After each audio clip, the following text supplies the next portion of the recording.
Здравствуйте, уважаемые подписчики и зрители канала ГУЛАГу.нет. С вами я, основатель проекта Владимир Осечкин. И сегодня мы представляем вам уникальные материалы о гранд-коррупции и масштабных хищениях в вооруженных силах Российской Федерации. Сегодня впервые мы покажем интервью с человеком, который сначала проходил службу в Министерстве обороны, а потом в последующем в качестве предпринимателя и одного из руководителей компаний работал по крупным государственным контрактам на сумму более 20 миллиардов рублей с Министерством обороны. Это человек, который работал последние годы с руководством Министерства обороны. Летал на вертолетах вместе с первым заместителем министра обороны Русланом Цаликовым и заместителем министра обороны Тимуром Ивановым. Это человек, который знает, кто и как выстраивал схемы откатов и организовывал хищения более 1 триллиона рублей из бюджета Российской Федерации.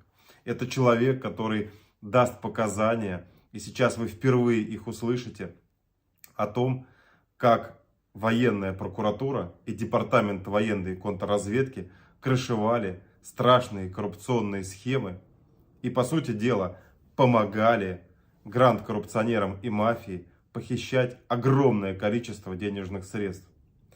Это очень важное интервью, которое мы записали в начале второй половины 2021 года. Но согласно протоколу безопасности мы не публиковали эти материалы до той поры, пока вопрос с экстрадицией этого человека в Россию будет закрыт раз и навсегда. И теперь, в 2022 году, когда благодаря работе наших коллег-адвокатов система правосудия во Франции приняла решение об отказе в экстрадиции этого человека в Россию, мы имеем моральное право и обязанность опубликовать эту информацию. Я очень надеюсь, что это интервью, эти факты, эту информацию посмотрят все, кто живут в России. Очень важно в первую очередь, чтобы эту информацию посмотрели все военнослужащие в России, все те солдаты и офицеры, которые сейчас отправлены в Украину, те, кто сейчас проходит службу в ФСБ, в Следственном комитете, в Генеральной прокуратуре, в других правоохранительных органах. Очень важно понять, что на сегодняшний день у руля российской армии стоят те персонажи, которые занимаются масштабными хищениями, которые на самом деле создали дыру в бюджете в размере более 1 триллиона рублей. Это те люди, по ком плачет на самом деле тюрьма и тюремная камера. Это те люди, которые стояли у истоков этой военной агрессии, которая унесла жизни тысяч россиян и тысяч украинцев и причинила колоссальный вред как Украине, так и Российской Федерации. И в то самое время, когда шестерки-пропагандисты и купленные боты ищут предателей в среде правозащитников, журналистов, блогеров или оппозиции, на самом деле российскому народу пора узнать, где находятся настоящие предатели интересов государственной службы, интересов России, интересов российского народа. Посмотрите внимательно это интервью. Оно на очень многое вам откроет глаза. То, что мы видим, факты, которые там всплывают, это абсолютно недопустимо. И эти правонарушения, эти преступления должны быть наказаны.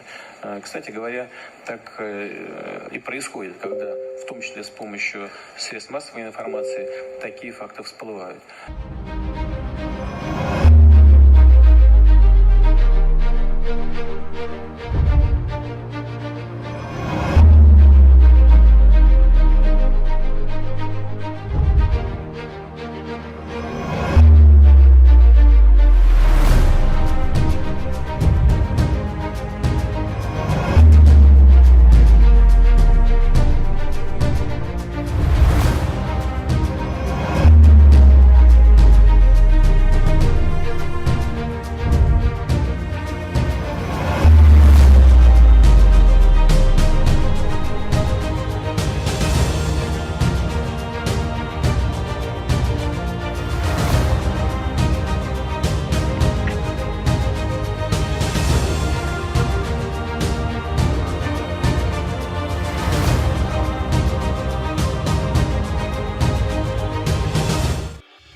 Здравствуйте, меня зовут Храбрых Сергей Анатольевич.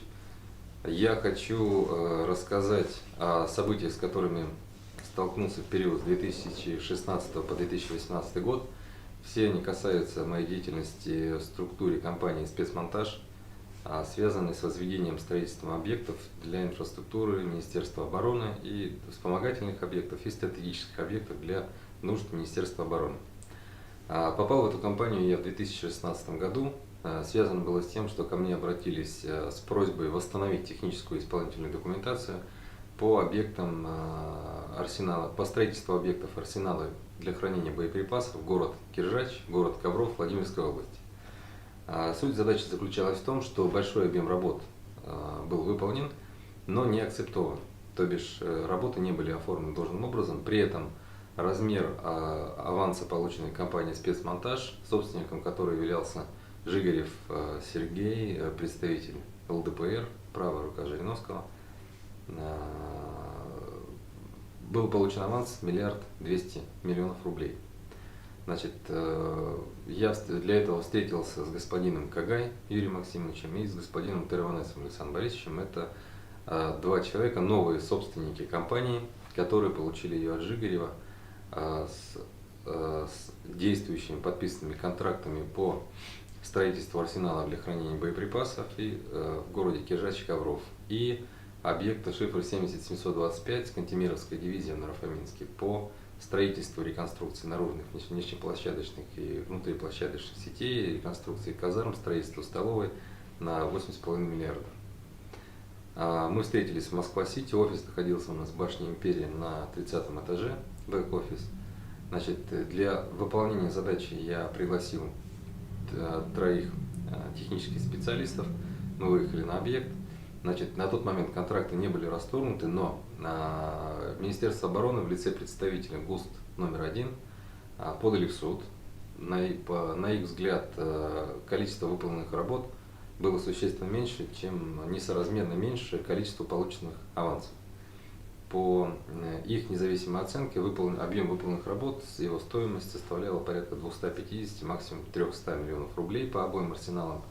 И был готов комплект документов, претензий для подачи в суд и взыскивания ни размера, ни освоенного аванса в пользу Министерства обороны.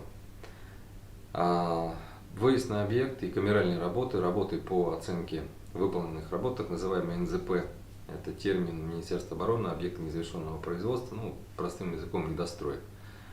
В первом приближении подтвердили опасения ГУСТ номер 1. На самом деле объем работ составлял не более 300 миллионов рублей выполненных работ, и если учесть ненадлежащее качество, то эта сумма могла снизиться до 170 миллионов рублей. При этом представители господина Жигарева утверждали о том, что все выделенные деньги были реализованы в строительство и что мы неправильно считаем. Значит, произошла коллизия, значит, мы договорились о встрече в городе Красногорск в офисе ЛДПР, в четырехэтажном офисе, где был бывший генеральный директор «Спецмонтаж», Игорь, фамилию не помню, нужно уточнить, предыдущий генеральный директор. Значит, господин Жигарев и его представители под запись утверждали о том, что объем выполненных работ составляет 1 200 000 000, 1 300 000 000 и больше. Мы договорились о том, что вновь проведем так называемый аудит, и повторное проведение аудита показало те же самые результаты. Была достигнута договоренность о том, что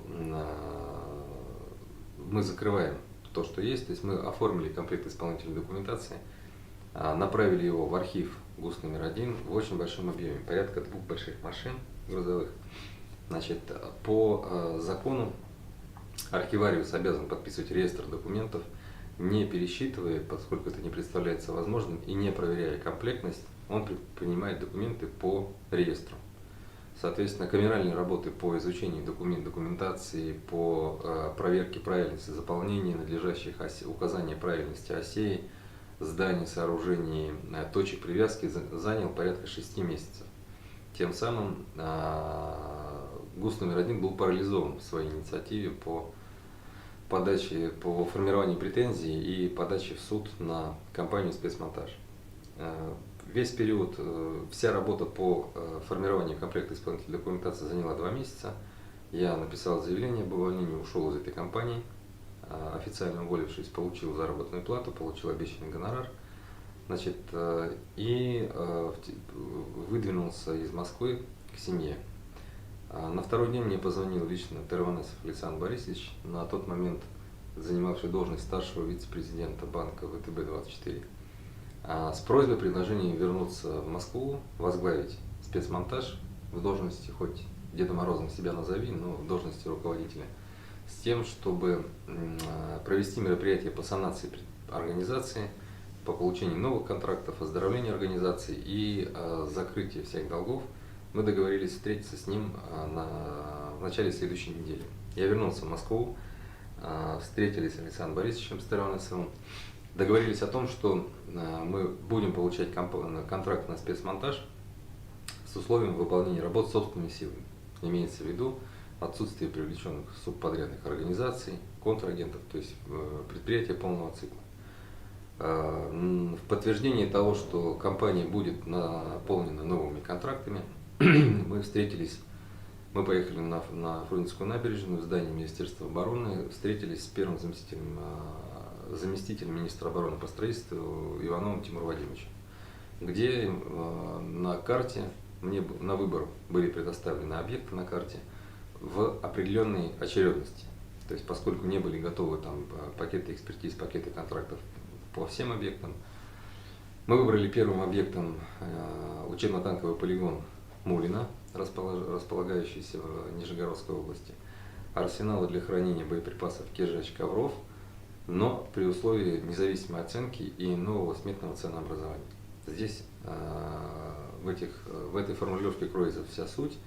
Значит, нам предложили обесценить выполненные ранее работы, выделить новый бюджет за другим шифром. Значит, Министерство обороны, деньги, все контракты, всем контрактам присваиваются идентификационные номера, так называемые шифры. И под каждый конкретный контракт казначейство по выделенному шифру выделяет денежные средства. Соответственно, если шифр меняется, никто не вникает в наименование, локацию этого объекта. То есть новый шифр – это новая статья бюджета. Тем самым на спецмонтаж были получены новые контракты на дострой объектов арсенала для хранения боеприпасов Киржач-Ковров в рамках новых шифров, новых контрактов и новых денег. Были выделены деньги. Кроме этого, мы подписали, значит, Иванов обратился ко мне, Тимур Владимирович, с просьбой о том, что необходимо провести мероприятие в Кантемировской дивизии по встрече 15 министров обороны стран ОБСЕ Евросоюза. Значит, мы выехали на объект, генерал Герасимов, начальник генерального штаба, был на выезде, командир Кантемировской дивизии, и мы проработали так называемый маршрут. То есть маршрут следования автобусов с министрами обороны западных стран. Значит, в нашу задачу, нам определили задачу переложить дорожное покрытие, нарядить фасады зданий, мимо которых будут проезжать, это 76-я казарма, 52-я казарма. Значит, но закрывая это Потемкинская деревня, закрывали мы только торцевые стороны, фасадные стороны, то есть видимые части объектов, вдоль которых будет проходить маршрут следования. Объекты, которые невозможно было реконструировать, мы накрывали блиндажной сеткой, либо красивыми нарядными баннерами. То есть здание такое, как клуб номер 3, столовая номер 2, мы просто укутали в новые баннеры, вот, и тем самым добились красоты картинки. Мероприятие прошло успешно, мы свои работы выполнили в полном объеме, и Ивановым Тимуром Владимировичем было принято решение передать контракт на 8,5 миллиардов компании «Спецмонтаж». В Мулино, в учебно-танковом полигоне, стояла задача ввести комплекс-модуль с симуляторами боя, то есть большое, очень дорогостоящее оборудование, полностью повторяющее, симулирующее бой. То есть это большие 5D комплексы, значит, которые дублируют БМП, БРДМ и все виды боевой техники, которая сегодня стоит на вооружении Министерства обороны. Кроме этого, склады авторемонтных мастерских, которые должны были быть оборудованы немецкой техникой по полной либо частичной разборки тяжелой военной техники, складирования запчастей и фактически полуавтоматизированного ремонта и сборки тяжелой техники. Ну вот, на тот момент оборудование было предоплачено, поставщик Германии, но в силу того, что Ангела Меркель лично непосредственно ввела санкции наложила санкции непосредственно на этот комплект оборудования, несмотря на то, что гарнизон оплатил деньги, АО «Гарнизон», не представлялось возможным его транспортировка, доставка в Российскую Федерацию в режиме санкций. Значит, в общей сложности в течение 3 месяцев на спецмонтаж было получено контрактов на 22,3 миллиарда рублей и были перечислены авансы более 2 миллиардов рублей. То есть все, что на тот момент, все, чем располагали спецсчета казначейства, данных шифров, было получено компанией спецмонтаж. Численность компании выросла до 1000 и более человек. Еще через месяц мне было поручено довести в Алабино комплекс зданий для сил специальных операций по границе с частью воздушно-десантных войск. Значит, достроить за другой компанией. То есть в общей сложности в течение 3-4 месяцев пул контракта составил 23 миллиарда рублей, не считая небольших объектов. То есть я называю основные крупные объекты. В чем заключался и до сих пор заключается бизнес и заключается стратегия работы в связке ТРОНС. Значит, ТРОНС представляет собой ФСБ в Министерстве обороны. Насколько мне известно конкретно господин Юрьев, генерал Юрьев, который возглавлял до времени контрразведку. И все крупные подрядчики, как то Запсиб, Газпром, как то спецмонтаж и ряд других компаний, заводится в Министерство обороны через господина ТРОНСа. ТРОНС, в свою очередь, отчитывается перед вышестоящими людьми на Лубянке. Суть бизнеса заключается в том, что заместитель министра обороны по строительству Иванов Тимур Владимирович обладает математическим складом ума. Значит, он разработал простую, нехитрую, но в то же время сложную в проверке схему, которая со стороны выглядит очень довольно-таки правдоподобно для тех, кто не знает и не понимает, как это работает. Выделяется первый контракт, первые деньги на компанию, которая не имеет отношения, не завязана на руководство Министерства обороны, не аффилирована, то есть компания, с которой можно делать все, что угодно, нарушать законы и, в общем-то, поступать не по совести. Им выделяется аванс, выделяется объект, на котором они выполняют работы, как правило, позволяет компании дойти до выполнения 80-90%, практически до полного. Но главным правилом является запрет не предоставить возможность ввести объект в эксплуатацию, потому что подписание КС-14 полностью в любом суде подтверждает о том, что компания выполнила свои обязательства. Учитывая, что сметы, которые были разработаны в спецстрой России при предыдущем руководстве, устарели, крайние сметы были разработаны в 2012 году. Новых смет, значит, Иванов организовал работу заказчика, территориальное управление федерального казенного предприятия, региональное управление заказчика капитального строительства. Таким образом, что проектная документация не соответствует сметной. И сметы все устаревшие, и нет ни одного объекта, на котором есть объективно сформированный сметный расчет. То есть при подписании контракта на условно миллиард рублей или миллион рублей, на любую цифру, в контракте прописывается предельно максимальная цена контракта. Это не означает, что это твердая цена контракта, но означает, что выше этой планки, выше этой цены ни на копейку контракт вырасти в стоимости не может. При этом сметная документация настолько не соответствует проекту, устаревает и не содержит в себе новых проектных решений. Сформировать бухгалтеру КС-2, справку КС-2, КС-3 не представляется возможным, поскольку имеется разночтение документации. Таким образом, подрядчик, оставаясь в авансе, не может акцептовать, запроцентовать на строительном языке выполненный объем работ, и до завершения работ всегда должен Министерство обороны. При этом есть единственная лазейка, единственный документ, который подписан первым заместителем министра обороны Цаликом Русланом Хажисмиловичем, так называемый коэффициент 0,8. То есть все работы можно акцептовать, если у вас нет смет, с понижающим коэффициентом 0,8 20% остается Министерство обороны. Но Этой привилегией пользуются изредка только там несколько компаний, таких как Олимп-Сити-Строй, Фомина Александра Григорьевича, Запсев, Газпром, Водопьянова и Терванесова. Остальные подрядчики получают небольшой аванс, доходят до практически ввода объекта в эксплуатацию, затем по тем или иным причинам их снимают с объекта, работа у них не принимается, исполнительные документации не подписываются, опять же в силу отсутствия полноценной проектной документации, в экспертизу они зайти не могут. То есть органами экспертизы этой функции, органами формирования проектно-сметной документации, функции формирования через ФКП руководит Иванов. То есть это мутная вода, в которой ловят крупную рыбу. Подрядчика снимают, нерадивого подрядчика, так называемого, снимают с этого объекта, подают в суд, заводят уголовные дела, и весь объем работ, который реально фактически выполнен, не засчитывают. После того, как этот подрядчик уходит с объекта, подписывает договор Минобороны, сформирован таким образом, что расторжение контракта происходит автоматически в одностороннем порядке в течение 10 дней после направления Министерством обороны письма контрагенту. Ни один суд этот договор, то есть ни один подрядчик не смог в суде опротестовать эту позицию, потому что это неотъемлемая часть контракта. Таким образом, господин Иванов и товарищ получают так называемый НЗП, то есть это объемы работ, выполненные другой компанией, формально по документам не проведены.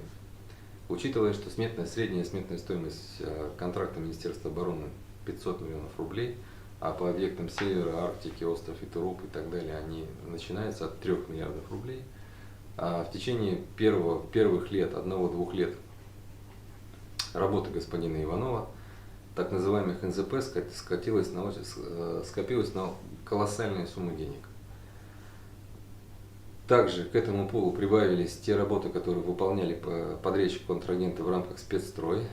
По приходу господина Иванова эти работы все остановлены, подрядчик деньги не получили. То есть накопился большой пул НЗП. И осваивать так называемая расшивка этих НЗП происходит через господина Терванесова, ручные компании Терванесова. При этом мало того, что они забирают объем выполненной работы, они проводят объект с нуля, и вновь зашедший подрядчик применяет расценки на капитальный ремонт, которые как минимум на 30% выше, чем обычные на капитальное строительство.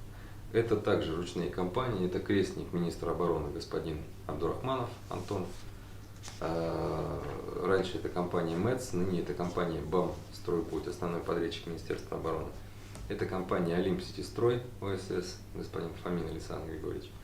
Это компания Запсев, Газпром, ну и еще несколько новых, которые применяют на какие-то разовые схемы. Как правило, работа ведется через 3 основных компании, которые расшивают НЗП и получают новые объекты. В целом, разница, которая возникает, то есть надо понимать о том, что деньги выделяются и в первом случае, и во втором случае. На сегодняшний день, по моей оценке, разница между дебиторкой и кредиторкой Министерства обороны и Счетной палаты, имеется в виду размер выделенных средств, размер подтвержденных документами освоенных средств, составляет порядка 8 триллионов рублей, из которых только 1 триллион рублей достался в наследство от спецстрой, накопленная кредиторка, а 7 триллионов, порядка 7 триллионов, это кредиторка, накопленная господином Ивановым и его командой, которая является кошельком министра обороны Шойгу, и еще с Московской области. Нужно понимать о том, что уже больше 1,5 лет назад было принято решение, в том числе Верховным главнокомандующим Путиным, о формировании публично-правовой компании для обеспечения потребностей строительства объектов Министерства обороны, которая формально существует, формально имеет наблюдательный совет, формально обладает структурой, но Счетная палата до сих пор не запускает. То есть в полноценную работу публичная правовая компания не входит, потому что до сих пор Иванов не может показать, где же эти деньги. Я предполагаю, что в ближайшее время, ноябрь-декабрь этого года, Иванов будет вынужден, или уже вынужден был это сделать, завести массу уголовных дел на так называемых нерадивых подрядчиков, которые получили аванс, не освоили деньги. На самом деле это люди, которых они обманули. Ярким примером того, о чем я говорю, есть небезызвестное дело Эккерта, 2 бизнесменов, которые на севере получили контракт, построили, доказали, в том числе в арбитражных судах, о том, что стоимость их работ составляет более 5,5 миллиардов рублей.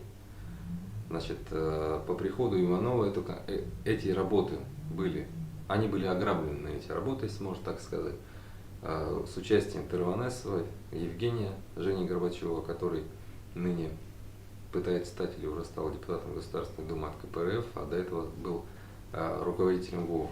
То есть, по сути, приехали, обнулили их работу, то есть не приняли ни одного вида работ, отобрали технику, отобрали фактически людей, трудовые коллективы. Экерт и его партнеры доказали в судах о том, что работа выполнена, то есть есть решение арбитражных судов, но в данной конструкции работает не только Иванов и Шойгу, между ними есть еще одна личность, Семенов Владимир Михайлович, это уроженец города Иркутск, друг детства, однокашник, на протяжении долгих лет советник Шойгу, советник МЧС, советник в Государственной Думе, который является теневым кардиналом, который назначает руководителей в строительный комплекс Министерства обороны. Он же непосредственный близкий друг, семейный друг Чайки, то есть вот клан Шойгу, Чайка, Воробьев, крепок, просто Семенов не выходит в публичное пространство. Он курирует, то есть он манипулирует всеми этими действиями. Так вот, по делу Экерта и его партнера, они сидят и будут сидеть при этой власти. Порядка 5,5 миллиардов рублей выполненных и подтвержденных судом объемов работ ушло не в их пользу. Вновь были выделены деньги новым шифром при помощи господина Ходневича, руководителя ГУИР-2, и Тырванесова. И ни один прокурор, ни один следователь в упор не видит решения арбитражных судов о том, что работа выполнена. На самом деле Министерство обороны должно предприятиям Экерта. На сегодняшний день конструкция Иванова в силе, она работает. Значит, количество контрактов, так называемые НЗП, более 1000, только по Центральному федеральному округу. Если брать Западносибирские и остальные округи, значит, Иванов решил обыграть систему. Значит, он разукрупнил количество главков и собрал их, скажем так, в один большой ГВСУ-14 и в ГВСУ-4. На мой взгляд, в течение ближайшего времени ГВСУ-4 из успешного главка, который осваивал, который располагается в городе Новороссийск, превратится в проблемное предприятие, станет банкротом. Значит, Иванов, ему удалось разыграть и посадить в тюрьму Руслана, первого заместителя ГВСУ-4, якобы получением взяток. Все взятки получались для господина Иванова Тимура Владимировича.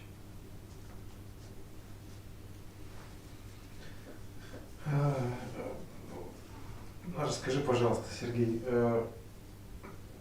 то, что в строймонтаже происходило, какие суммы приходили реально и сколько, если там в обнал запускалось, кому отвозилось? Значит, в компании «Спецмонтаж» основным подрядчиком по обналу был господин Волкодав. Значит, учитывая специфику ведения бухгалтерии по казначейским счетам, так называемое раскрытие денег, то есть деньги со специального счета на обычный счет, переходят только по завершении итерации, либо если материал оборудования приобретается непосредственно у производителя. Значит, господин Волкодав располагал мощностями 2 заводов по производству электрокабельной продукции, но у нас есть пакет документов, есть бюджет, утвержденный, подписанный генеральным директором, есть накладные о стоимости. Предположим, кабель с средней сметной стоимостью 350 тысяч рублей покупали у господина Волкодава за 7 миллионов, то есть увеличили стоимостные показатели в десятки раз. Камеральные работы по сметам, то есть по верстке смет, по редакции смет увеличились в 20-30 раз. Из 2 миллиардов 300 миллионов, которые были получены в первом квартале 2017 года, когда развивался активно спецмонтаж, порядка 1,5 миллиардов рублей ушло на компанию «Однодневки». Выемка документов, следственные действия ФСБ, все вскрыли, вплоть до того, что первые 800 миллионов рублей, которые украли собственники «Спецмонтаж», нашли буквально до копейки. То есть я разговаривал следователями, которые вели следственное мероприятие, но учитывая тот факт, что Терванесов является доверенным лицом Юрьева, руководителя контрразведки ФСБ и других высокопоставленных лиц ФСБ, меры по заведению то есть уголовные дела заведены, но находятся в стагнации. Наказан никто не будет. Деньги украдены, Терванесов с Ивановым перешли на работу с другими компаниями. Это компания «Запсим», «Газпром».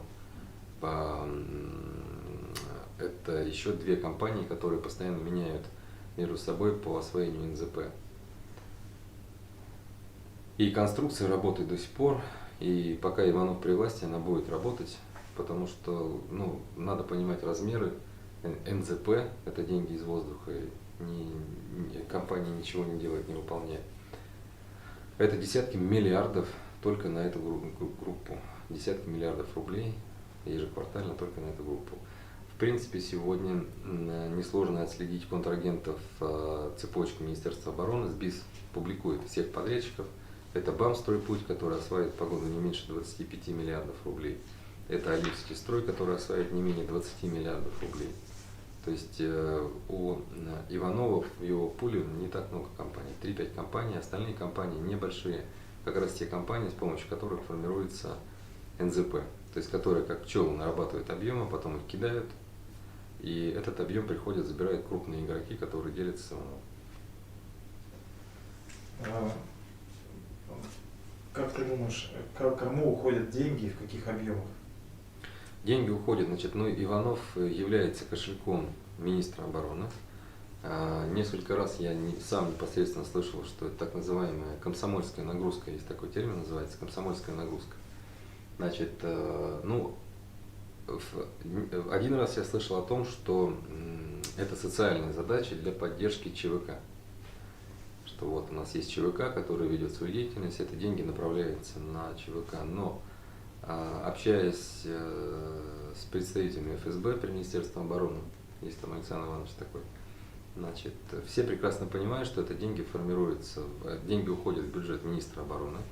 Иванов при всех нарушениях, при всех недостатках, мы знаем о том, как его назначали, ФСБ полгода не пропускали его на эту должность, все знают его историю в Московской области, в объектах энергетического хозяйства, когда он занимал руководящие должности в Росатоме. Все знают, что он не чист на руку, но ему все прощается, потому что он предан и деньги в полном объеме доносит до министра обороны.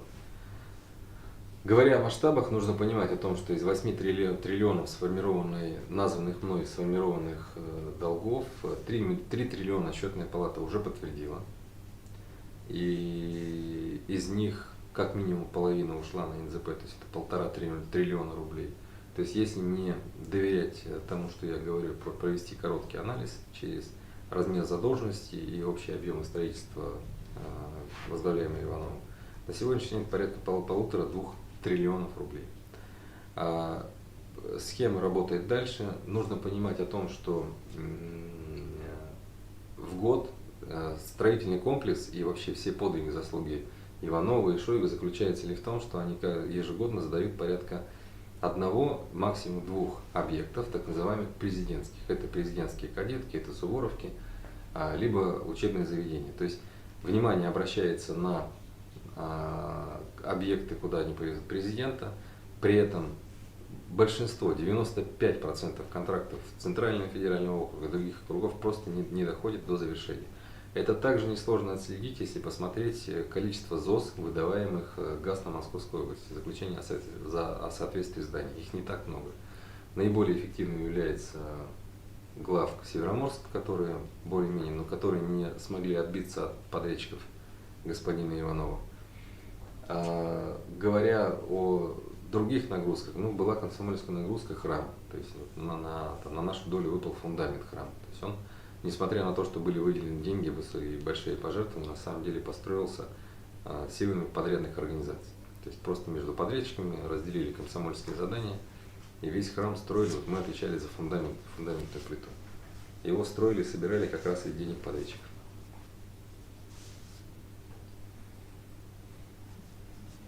Храм какой, можешь уточнить, пожалуйста? Да, это храм Министерства обороны, который расположен в парке Патриот.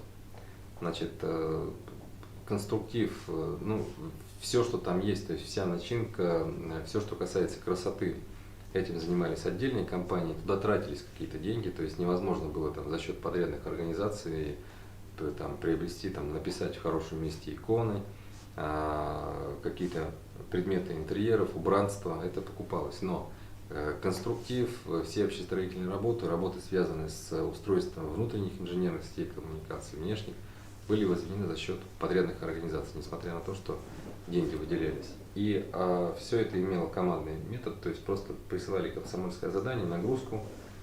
Ну, вот.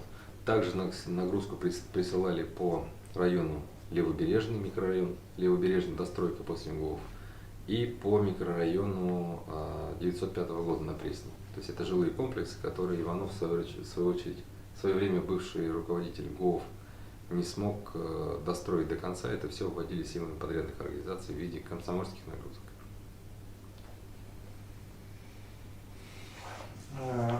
Можешь сказать, ты вот упомянул 10 минут назад про ЧВК.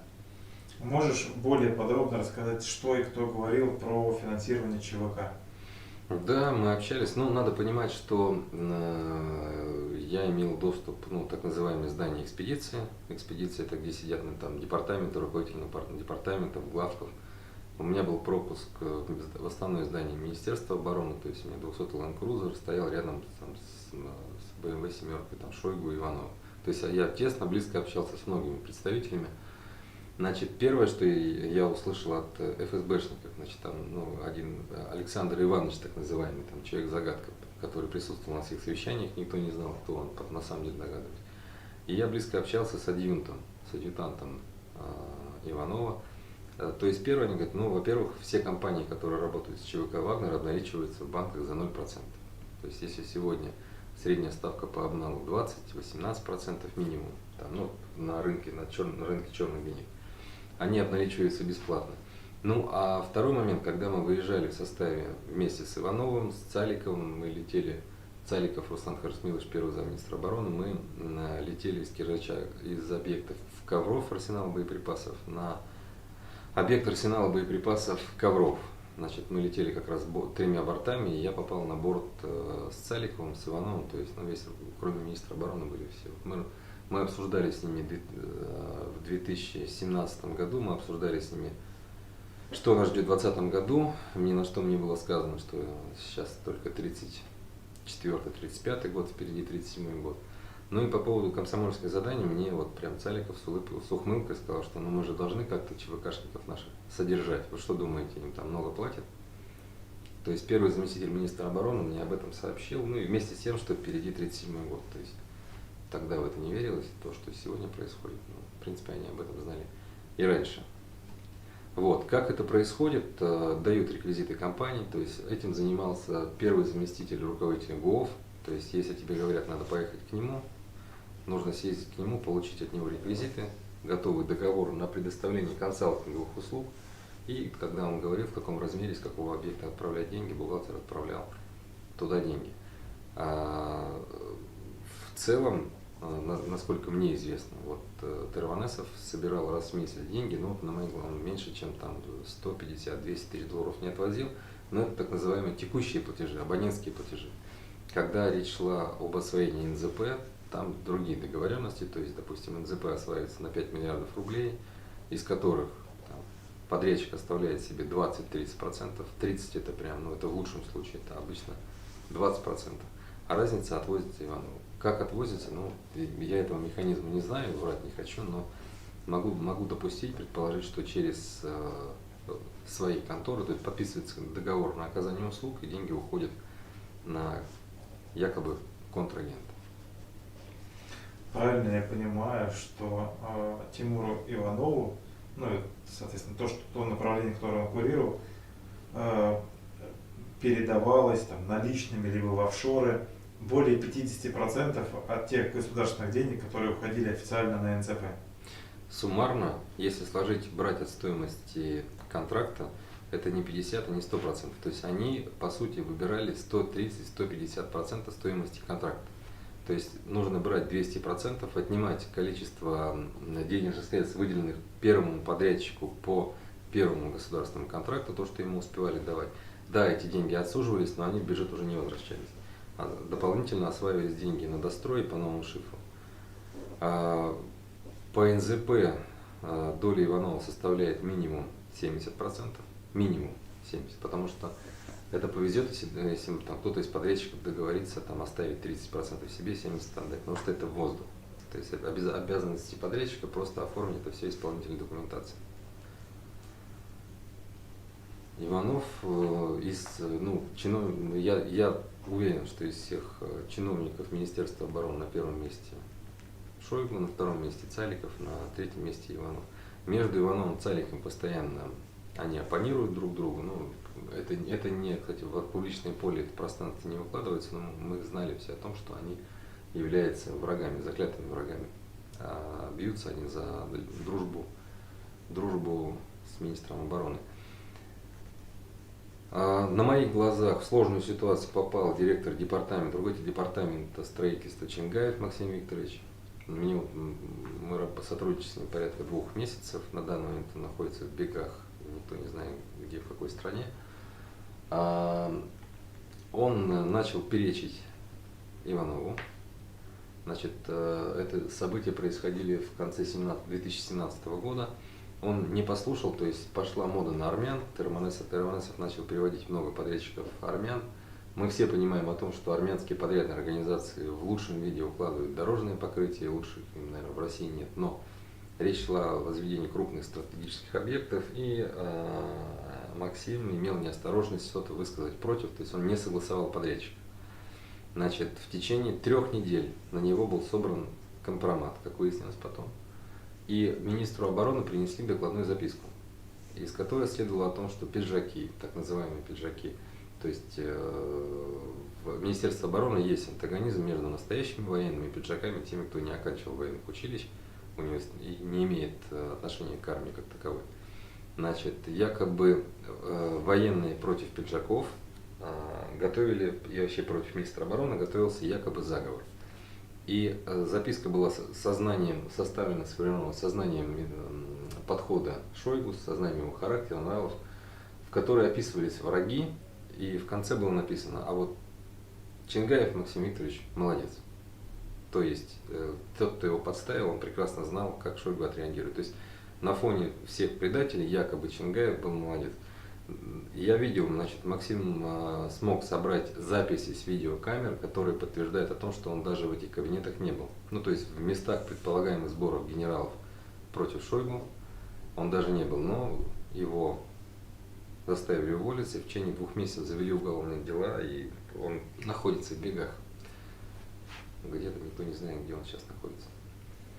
То есть сегодня это крупная коррупционная связка. Значит, в данный момент формируется пул будущих подрядчиков, и уже продаются абонентские билеты на участие в строительстве городов в Сибири. Я буквально недавно общался со знакомыми, которые вплоть до того, что уже формируются анкеты, уже формируются так называемые будущие трудовые составы, трудовые коллективы. Первая компания, которая будет заявлена, это компания БАМ «Стройпуть». Это крестник неназванный, это крестник министра обороны, сын господина Габдурахманова, которого нет в живых. Значит, второй компанией будет компания Олимп Сити Строй. Это будет компания, близкая Иванову Тимуру Владимировичу.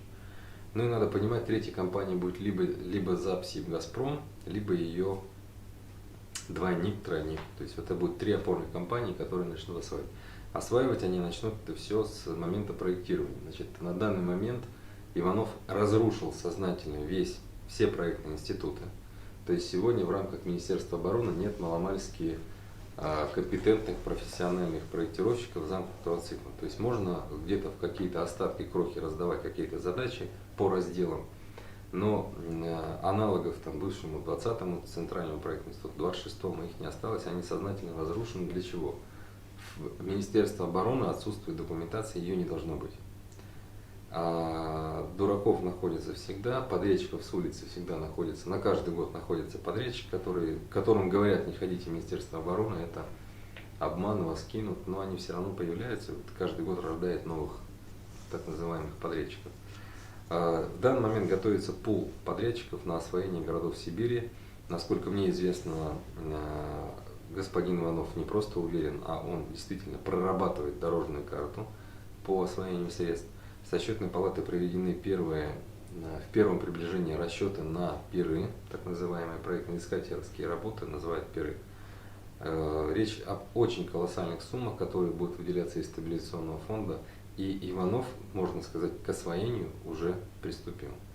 То есть вся, скажем так, концепция, все дорожные карты уже сверстаны, то есть они уже определились с основными контрагентами, подрядчиками. Значит, речь о том, чтобы, как вот Иванов несколько раз докладывал президенту о том, что он будет формировать строительные отряды в армии, этого ничего не будет. Это будет полностью коммерческая история с аутсорсингом, то есть все будет отдаваться, продаваться.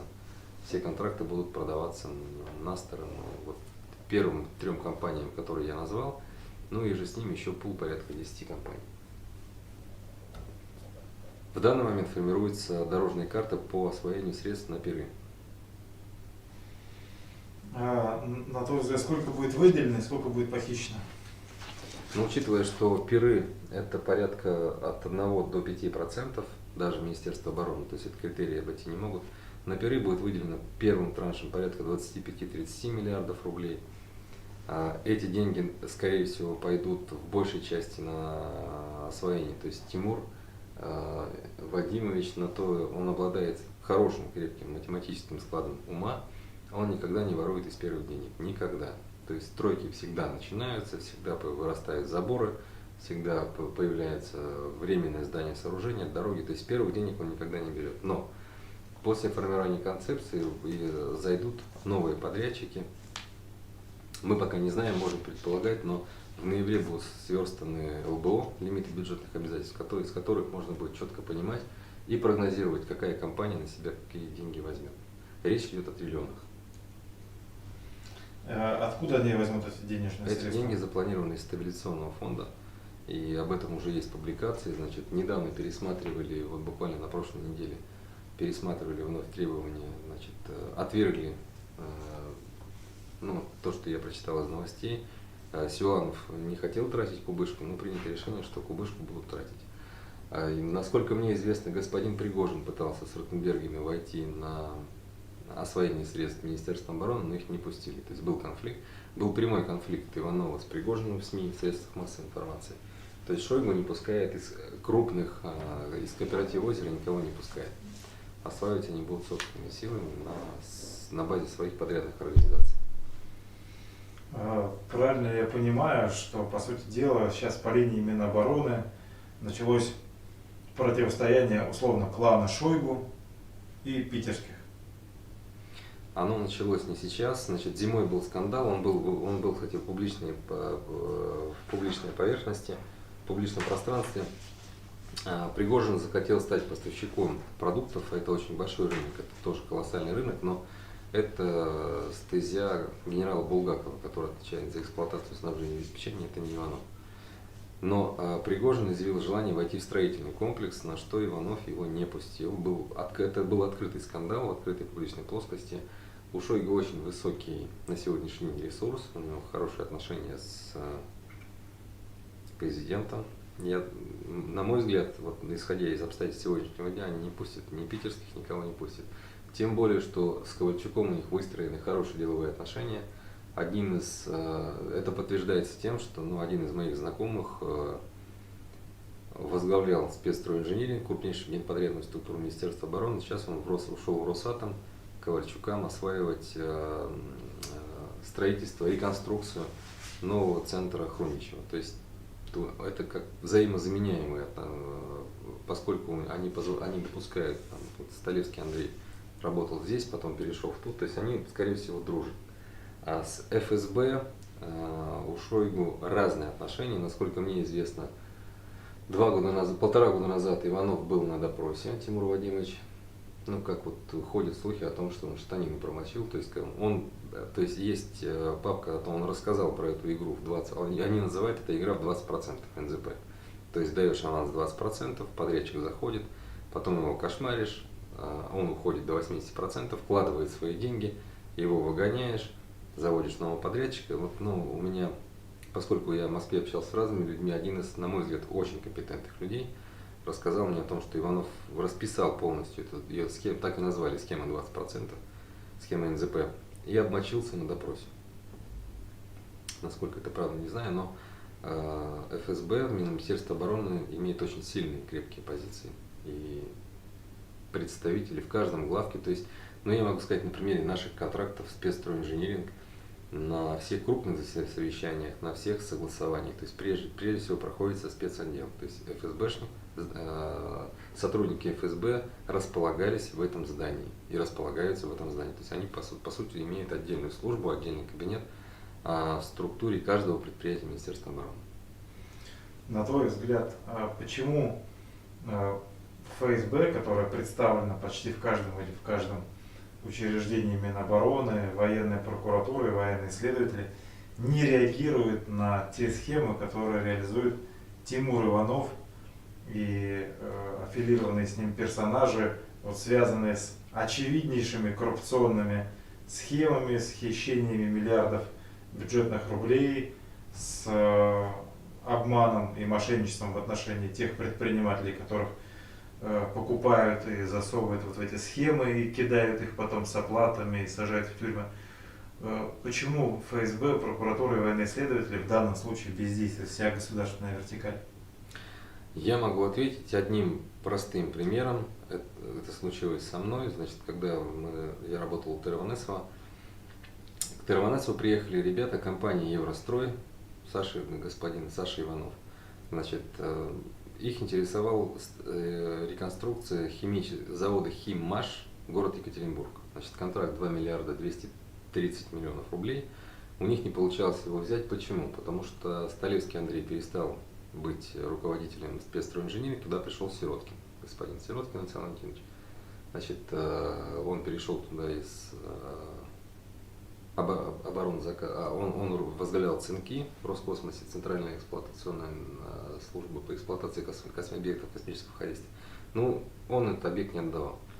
Мне было сказано четко: съезди туда, люди, которые его назначили, не понимают, зачем он туда пришел. То есть все назначенцы выполняют норму по количеству денег, которые они должны занести. Причем, если раньше ФСБшники давали своих подрядчиков, то теперь они поняли о том, что когда дают своих подрядчиков, они как-то берут, не как-то, а напрямую берут ответственность за выполнение условий контракта подрядчика. Поэтому сейчас механизм работает по-другому. При назначении каждый руководитель получает задачу. Задача в виде определенных конкретных сумм, расписанных во времени. Я точно знаю, что вот господин Сироткин, они с Терванесом в один и тот же кабинет ходили, каждую пятницу ездил на Лубянку рядом с детским миром. То есть я пару раз его подвозил. То есть он давал раскладку по всем крупным контрагентам. И у него была норма, у него был план. И я повторю еще раз, сегодня ФСБ, они поняли, что отдавать своего контрагента, это значит брать на себя ответственность за его дальнейшие действия. То есть они просто назначают человека, ставят перед ним планку. Ты должен принести столько-то. Естественно, взамен они осуществляют полную поддержку, то есть они отбивают от Следственного комитета. Надо понять, что сегодня любой государственный контракт, при получении любого государственного контракта сразу компания становится на учет в местный территориальный отдел прокуратуры. И ежемесячно, например, мы отчитывались по каждому объекту, исполнительную документацию отдавали заказчику и отчитывались ежемесячно по реализации контрактов в прокуратуре. При этом ФСБ оказывает полную поддержку и решает, то есть проблем не существует ни у руководителя и ни у подрядчика. И в принципе, если ты выполняешь так называемые домашние задания, помогут, отобьют, проблем не будет. Вот. То есть ФСБ не просто интегрировано, оно руководит, то есть там, я бы так сказал, конструкция, костяк, скелет состоит из ФСБ, ну а мясо, которое нарастает, это люди, приходящие, уходящие, текучка Министерства обороны нынче колоссальная. Вот оставался один глав, до которого Иванов не добрался, ГВСУ-4 Новороссийский, но недавно я общался, у меня там и однокашники, и знакомые, они говорят, что все, Иванов добрался и сюда. Его задача сформировать мутную воду, разрушить институты по формированию документации, то есть чтобы нельзя было отследить и посмотреть. Виноват это всегда подрядчик, количество уголовных дел я думаю, с осени резко возрастет. То есть у него, его когда приперли, Иванова, ему ничего не осталось, только как показать пальцем на подрядчиков. Но это все по согласованию с министром обороны Шойгу, потому что Иванов шаг бы без него не делает. И не смог бы это сделать. При твоем неучастии, да, вот, то, что ты видел, наблюдал, работая с ними по таким крупным объектам, такие крупные суммы, на твой взгляд, вот то, что на твоих глазах, какой объем денежных средств был выведен, обналичен, по сути дела похищен и потом передан в качестве откатов? Но на моих глазах эта сумма составила порядка 4,5 миллиардов рублей. Ну, вот. Причем, вот я как сейчас вспоминаю, то есть когда называешь миллиарды, они переводят в рубли, так это всего лишь, то есть это небольших денег. Значит, все происходит следующим образом. Есть там 2-3 дачи. Вот, например, я знаю, что одна дача там в районе Одинцова. Это дача, место для встреч. Значит, и там есть определенная дата, куда там все стекается, все свозится. Надо понимать о том, что первый план, то есть выполнение первого плана, это вышестоящий орган, инстанция, это Лубянка. Второй план – это руководство главка. То есть руководителям главкам тоже позволено, разрешается, то есть если он норму выполнил, сверх нормы получать свое. Никто за это их не ругает, но все контрагенты должны быть согласованы. То есть не должно оказаться в пуле контрагентов, если большие контракты от 100 миллионов и выше, случайных людей быть не может. Ну, я наверняка смогу и документами подтвердить, то есть показать, доказать о том, что 4,5 миллиарда ушло только вот в период 6-7 месяцев. Это на примере одной компании. Компании сильно больше. Конкретно, давай тогда к этим компаниям.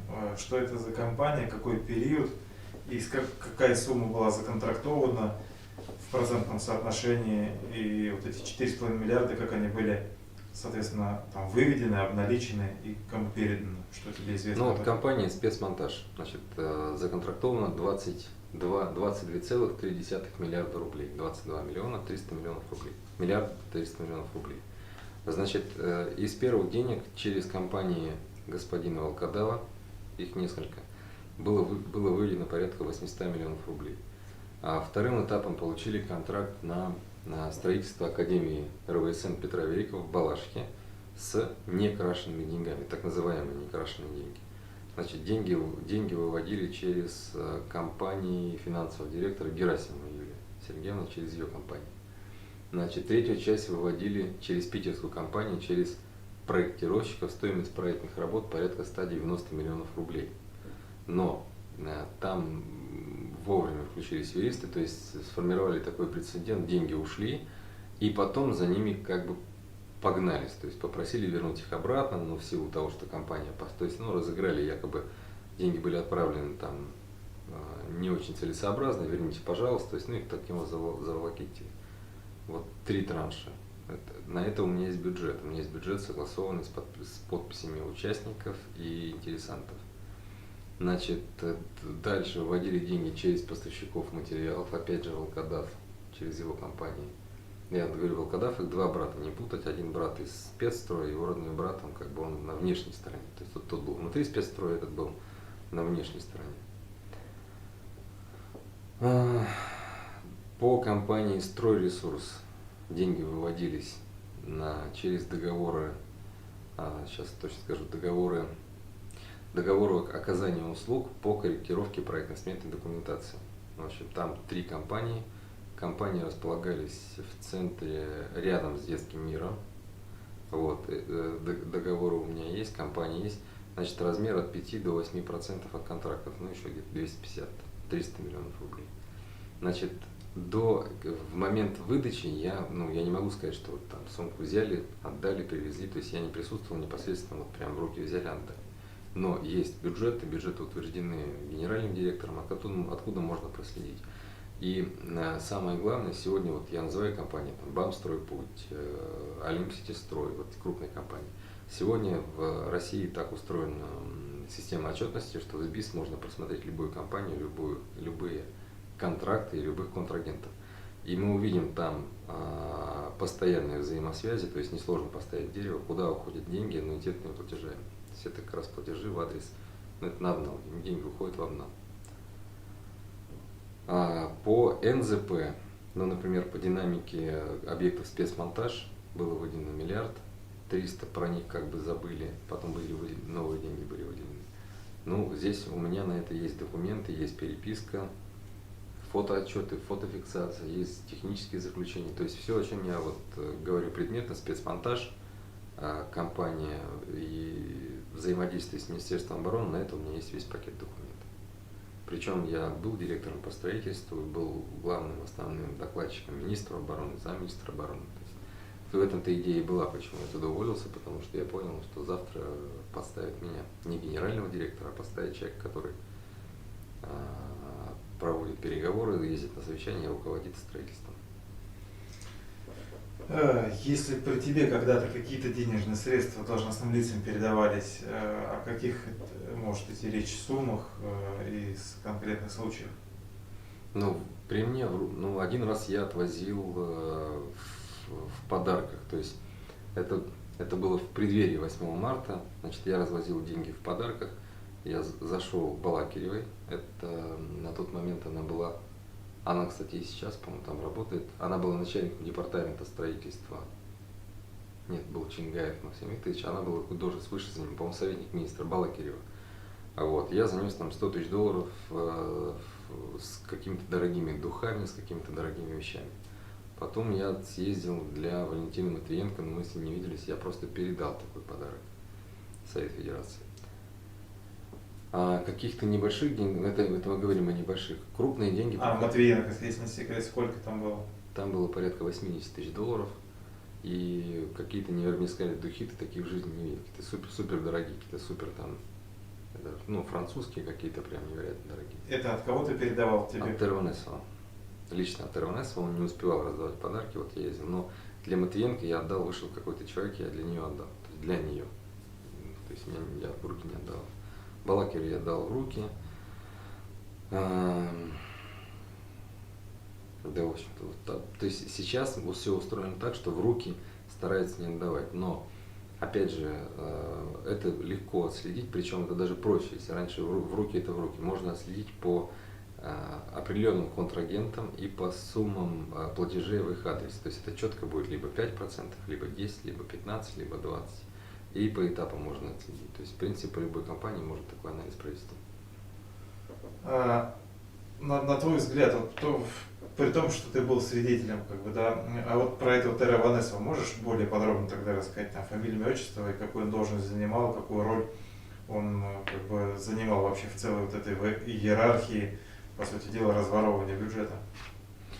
Терванесов Александр Борисович, бывший сенатор Костромской области, 8 лет он там был, затем он перешел старшим вице-президентом банка ВТБ-24, и, в общем-то, официально эту должность занимает.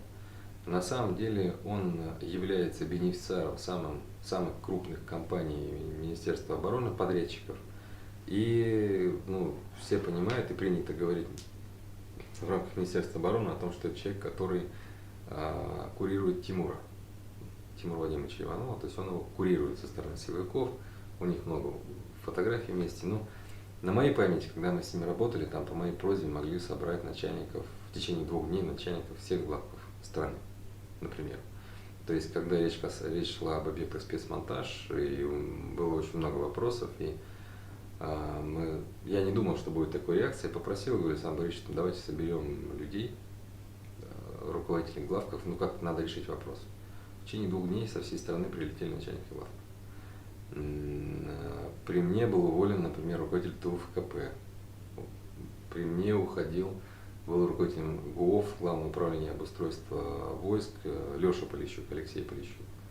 Но вот он ушел, потом его приняли ФСБшники, потом быстренько также отпустили. То есть, вот, он ушел, потому что, ну, мы, в принципе, в один момент с ним ушли, потому что перед нами поставили задачу, Терванесов и Тимур Вадимович Иванов, значит, нужно было заложить здание действующей академии РВСН, находящейся рядом с Кремлем, в Промсвязьбанк для получения 8 миллиардов рублей для переноса и строительства нового комплекса в городе Балашиха. Но условия, почему Алексей на это не пошел и почему и какое я к этому имел отношение. Мне поставили задачу убедить Полищука о том, что он должен подписать. Когда мы с ним встретились, это был его день рождения, у него приняли тогда 6 сотрудников в один день. То есть вот я когда потом уже параллель провел, когда хотели давить на Полищука, почему-то внезапно там всех брали, причем его команду. То есть Ковальчук, он раньше работал, Леша Полищук работал у Ковальчуков, порядка 5,5 миллиардов оборот по энергетике в Новосибирске, в Сибири. То есть, в принципе, он богатый человек сам по себе. Он привел команду. Так вот, перед самыми решениями их принимали резко. И потом, когда он подписывал документ, резко отпускали. Как раз вот день рождения мы с ним собрались, я говорю: Леша, я скрывать не буду, я генеральный подрядчик по строительству Академии РВСН в Балашихе. Он говорит: не ты, я буду, то есть я дал ему понять, что буду там подрядчиком, но без денег строить не можем, а ты не подписываешь нам, это не нам, а Промсвязьбанку договор. А хитрость в том, что Терванесов решает вопросы по банковским гарантиям, межбанковским платежам, по дебиторкам банковским, кредиторкам и так далее.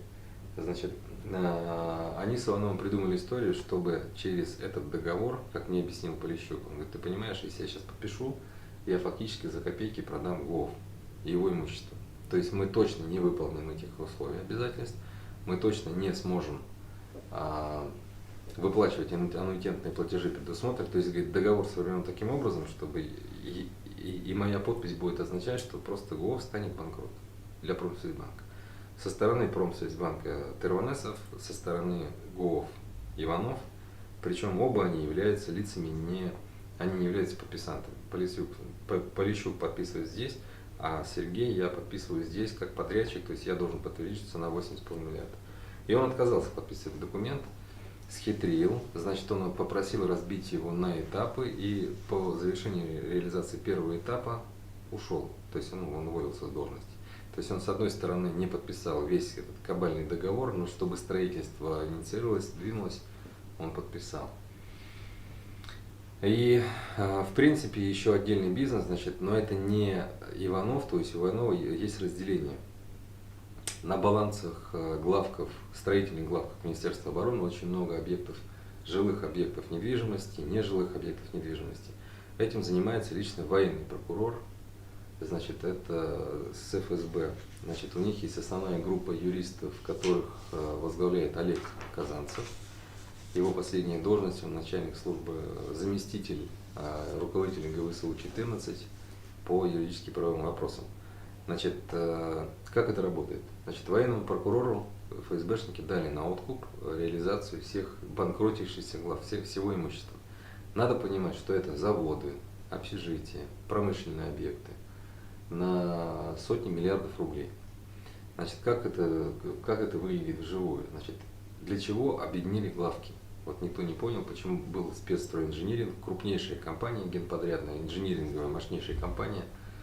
Ее переименовали в ГВСУ-14 и стали вливать в нее много главков. То есть с точки зрения управления строительным холдингом, это ошибка из ошибок. То есть то, что нужно было просто уничтожить, зачем-то стали складывать в хорошие, нормальные инжиниринговые главки крупной, серьезной компании. Делалось только для того, чтобы этим всем процессом руководил Казанцев с юристами. Значит, зашел Олег Казанцев, который по некоторым данным является родственником или близким, очень близок к Петрову, главному военному прокурору. Всем начальникам главков было четко сказано, что вам этот человек не подчиняется. И дальше началась реализация с торгов через банкротство всего этого имущества. Насколько мне известно, Иванов это не его отчина, то есть он не имеет отношения, то есть он просто наблюдает за этой историей. Этот бизнес передан главному военному прокурору. Я близко общался с его подрядчиком, то есть подрядные организации, которые близкие с ним, мы строили вместе в Калининграде, у нас была единая площадка, Тобол, Следопыт, радиолокационной станции. Я строил Следопыт, они строили Тобол. Встречались, выпивали, общались. То есть это бизнес военного прокурора. Это реализация с торгов, либо через банкротство имущества военного хозяйства. То есть мы предполагаем и понимаем с тобой, основываясь на вот этих знаниях, что, по сути дела, и военные прокуроры, которые на самом верху, они тоже встроены в эту коррупционную Но историю. главный военный прокурор, скажем так, не то чтобы выше Иванова, но он выделил себя в отдельную, как-то в отдельную конструкцию. Да, он работает с ФСБ, на него работает группа Казанцева, группа юристов Олега Казанцева. Значит, работает очень тонко, деликатно. То есть вот на моих глазах до начала реализации имущества ГВСУ-14, это Москва, Центральный федеральный округ, значит, до реализации они год готовили правоустанавливающие документы. Они год готовили компании, которые будут подавать на банкротство, и по всем формировали компании, которые по признакам могут претендовать на те или иные объекты собственности. На моих глазах, ну, то есть на моей памяти, значит, разыгрывался, таким образом разыгрывался гараж ГУОВ на набережной.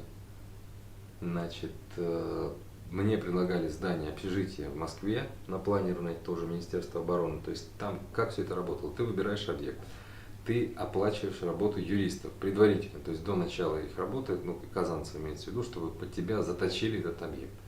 То есть по всем признакам тебе готовят кредиторскую задолженность, ты должен в определенный момент подать в суд на ГВСУ-14, тебе помогут выиграть суд ГВСУ-14, и затем правильным образом интегрироваться в очередь, потому что там сегодня более 4,5 миллиардов рублей, вот эти НЗПшники, те, кто добежали до суда и все-таки в суде добежали до получения исполнительного листа, то есть выполнившие работы, вот, только по ГВСУ-14 там больше 10 миллиардов рублей. Вот чтобы эту очередь обойти и миновать, вот это все услуги Казанцева. Вот.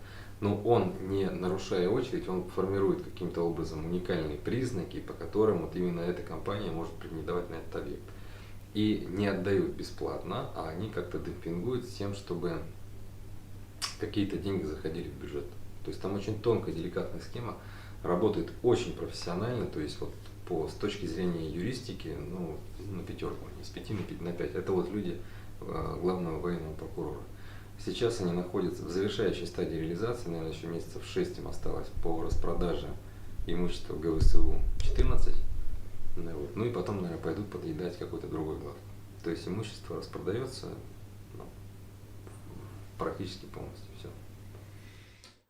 Только что вы посмотрели первую часть из большого интервью Сергея Храбрых. Это на самом деле храбрый человек. Это человек, который любит Россию, который в ужасе от происходящего и который сейчас вместе с нами старается сделать все возможное, чтобы разоблачить ту мафию, ту гранд-коррупцию, которая опутала российскую армию и российскую правоохранительную систему. Вместе с вами мы распутаем этот клубок и сделаем все возможное, чтобы все коррупционеры, вся мафия была разоблачена и отправилась под суд. С каждым днем все больше и больше людей изнутри системы, инсайдеры, вистерблоеры, заявители о коррупции, свидетели, просто обычные неравнодушные люди обращаются к нам. Информации становится все больше и больше, и мы продолжим на этой неделе публиковать уникальные материалы, которые прольют свет и разоблачат страшные преступные схемы, которые, к сожалению, реализуются за счет бюджета Российской Федерации. Если вы также хотите принять участие в нашем большом расследовании, мы приглашаем вас поставить лайк, прокомментировать, поделиться ссылкой на это видео в социальных сетях. Если вы знаете другие иностранные языки, пожалуйста, можете брать это видео, переводить его на другие языки и размещать на своих каналах. Помогайте нам распространять эту важную информацию. А мы продолжим публиковать правду на нашем YouTube-канале ГУЛАГу.нет, в нашем Telegram-канале ГУЛАГу.нет, на сайте gulagu-net.ru и на сайте stop-var.live. Мы продолжаем. И если вам нужна наша помощь, и вы хотите вместе с нами принять участие в разоблачении других известных вам фактов нарушения прав человека, коррупции и иных коррупционных преступлений, сообщайте нам на горячую линию, на электронную почту gulagu.net с 2 Т на конце @gmail.com, либо на stopvarlive@gmail.com. Либо находите меня в социальных сетях и через мессенджеры, в первую очередь через Facebook, пишите мне первое сообщение. Если вы опасаетесь и находитесь на территории тоталитарных режимов, старайтесь максимально защищать себя. И первые сообщения пишите коротко и не пишите эти сообщения из своего дома. Делайте все возможное, чтобы та информация, которая передается нам, была максимально защищена. Берегите себя, и если вам нужна наша помощь, если вы считаете, что у вас есть очень важная, ценная информация, которая поможет нам в нашем большом независимом расследовании, обращайтесь лично ко мне. Конфиденциальность, анонимность и благодарность мы гарантируем. На этом сегодня все. Еще раз, всем, кто не подписался, подписывайтесь на наш канал. Всем, кто подписался, пожалуйста, поддерживайте нас. Ставьте лайки, комментируйте, делитесь ссылками в социальных сетях, в мессенджерах. Не оставайтесь равнодушным. Помогайте нам сделать все возможное, чтобы остановить эту масштабную коррупцию в России, чтобы остановить эту ужасную кошмарную войну и сделать все возможное, чтобы остановить внутри России эти страшные пыточные конвейеры. Ну и напоследок, да, еще тем, кто считает, что мы делаем важное и полезное дело, проходите на нашем сайте в раздел «Донаты поддержать» и принимайте посильное участие через биткоины, эфиры и другие способы перевода денежных средств. Есть разовые платежи, есть ежемесячные подписки. Чем больше людей поддержит нас, тем мы больше сделаем в этом году. С вами был основатель ГУЛАГу.нет Владимир Осечкин. Мы продолжаем быть добру. И эти правонарушения, эти преступления должны быть наказаны.